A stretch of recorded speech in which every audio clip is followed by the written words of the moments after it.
اعوذ باللہ من الشیطان الرجیم بسم اللہ الرحمن الرحیم۔ السلام علیکم۔ آج ہم پڑھیں گے سورۃ التحریم۔ اللہ کے نام سے جو بے انتہا مہربان اور رحم فرمانے والا ہے۔ اے نبی صلی اللہ علیہ وآلہ وسلم، تم کیوں اس چیز کو حرام کرتے ہو جو اللہ نے تمہارے لیے حلال کی ہے؟ کیا اس لیے کہ تم اپنی بیویوں کی خوشی چاہتے ہو؟ اللہ معاف کرنے والا اور رحم فرمانے والا ہے۔ اللہ نے تم لوگوں کے لیے اپنی قسموں کی پابندی سے نکلنے کا طریقہ مقرر کر دیا ہے۔ اللہ تمہارا مولا ہے اور وہی علیم اور حکیم ہے۔ اور یہ معاملہ بھی قابل توجہ ہے کہ نبی صلی اللہ علیہ وآلہ وسلم نے ایک بات اپنی ایک بیوی سے راز میں کہی تھی، پھر جب اس بیوی نے کسی اور پر وہ راز ظاہر کر دیا اور اللہ نے نبی صلی اللہ علیہ وآلہ وسلم کو اس افشائے راز کی اطلاع دے دی تو نبی صلی اللہ علیہ وآلہ وسلم نے اس پر کسی حد تک اس بیوی کو خبردار کیا اور کسی حد تک اس سے درگزر کیا۔ پھر جب نبی صلی اللہ علیہ وآلہ وسلم نے اسے افشائے راز کی یہ بات بتائی تو اس نے پوچھا، آپ کو اس کی کس نے خبر دی؟ نبی صلی اللہ علیہ وآلہ وسلم نے کہا، مجھے اس نے خبر دی جو سب کچھ جانتا ہے اور خوب باخبر ہے۔ اگر تم دونوں اللہ سے توبہ کرتی ہو تو یہ تمہارے لیے بہتر ہے، کیونکہ تمہارے دل سیدھے راہ سے ہٹ گئے ہیں۔ اور اگر نبی صلی اللہ علیہ وسلم کے مقابلے میں تم نے جتھا بندی کی تو جان رکھو کہ اللہ اس کا مولا ہے، اور اس کے بعد جبرائیل اور تمام صالح اہل ایمان اور سب ملائکہ اس کے ساتھی اور مددگار ہیں۔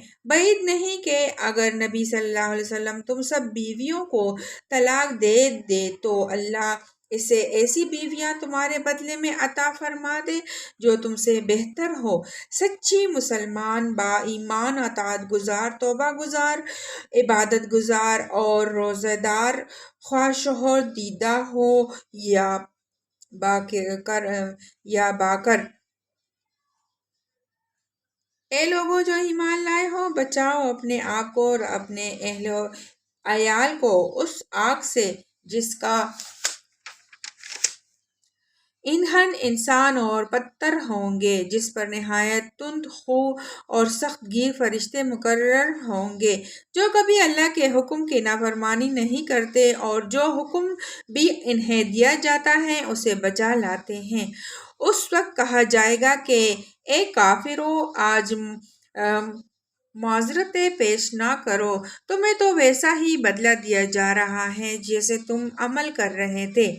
اے لوگو جو ایمان لائے ہو، اللہ سے توبہ کرو، خالص توبہ۔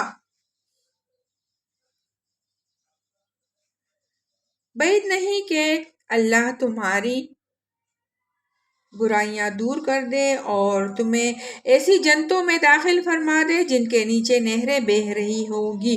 یہ وہ دن ہوگا جب اللہ اپنی نبی صلی اللہ علیہ وسلم کو اور ان لوگوں کو جو اس کے ساتھ ایمان لائے ہیں رسوا نہ کرے گا۔ ان کا نور ان کے آگے آگے اور ان کے دائیں جانب دوڑ رہا ہوگا، اور وہ کہہ رہے ہوں گے کہ اے ہمارے رب، ہمارا نور ہمارے لیے مکمل کر دے اور ہم سے درگزر فرما، تو ہر چیز پر قدرت رکھتا ہے۔ اے نبی صلی اللہ علیہ وآلہ وسلم، کفار و منافقین سے جہاد کرو اور ان کے ساتھ سختی سے پیش آؤ، ان کا ٹھکانہ جہنم ہے اور وہ بہت برا ٹھکانہ ہے۔ اللہ کافروں کے مقابلے میں نوح اور لوط کی بیویوں کو بطور مثال پیش کرتا ہے۔ وہ ہمارے دو صالح بندوں کی زوجیت میں تھی، مگر انہوں نے اپنے ان شوہروں سے خیانت کی اور وہ اللہ کے مقابلے میں ان کے کچھ بھی نہ کام آ سکے۔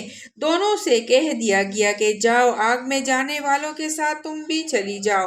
اور اہل ایمان کے معاملے میں اللہ فرعون کی بیوی کی مثال پیش کرتا ہے، جبکہ اس نے دعا کی، اے میرے رب، میرے لیے اپنے ہاں جنت میں